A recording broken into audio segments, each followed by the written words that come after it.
Cristiano রোনালদোর দেশে এবার এক মঞ্চে দেখা যাবে দুই বাংলাদেশি তারকাকে, একজন রকস্টার জেমস আর অন্যজন আলোচিত অভিনেতা জায়েদ খান। কিন্তু কি হতে যাচ্ছে পর্তুগালে? পর্তুগালের রাজধানী লিসবনে বসবাসরত প্রবাসী বাংলাদেশিদের জন্য আয়োজন করা হয়েছে বিশেষ সঙ্গীত অনুষ্ঠান বাংলা লাইভ। আগামী ২৬ জুলাই অনুষ্ঠিত হতে যাওয়া এই কনসার্টের প্রধান আকর্ষণ জনপ্রিয় ব্যান্ড তারকা ও নগরবাউল খ্যাত জেমস। তবে এবার শুধু জেমসই নয়, একই মঞ্চে পারফর্ম করবেন আলোচিত অভিনেতা জায়েদ খান। আর এটাই হবে ক্রিস্টিয়ানো রোনালদোর দেশ পর্তুগালে জায়েদ খানের প্রথম মঞ্চ পরিবেশনা। এ নিয়ে উচ্ছ্বাস প্রকাশ করে জায়েদ খান জানিয়েছেন, রোনালদোর দেশে প্রথমবার পারফর্ম করতে যাচ্ছেন তিনি। প্রবাসী বাংলাদেশিদের সঙ্গে দেখা হবে, তাদের সামনে বাংলা সংস্কৃতি তুলে ধরার সুযোগ পেয়ে তিনি দারুণ আনন্দিত।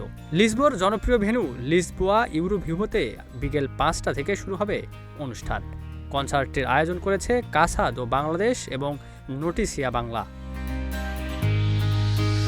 আয়োজকদের আশা, জেমসের কালজয়ী গান আর জায়েদ খানের উপস্থিতি মিলিয়ে এটি হয়ে উঠবে স্মরণীয় একটি আয়োজন। তাদের দাবি, এটি হতে যাচ্ছে পর্তুগালে অনুষ্ঠিত অন্যতম বড় বাংলা সঙ্গীত অনুষ্ঠান।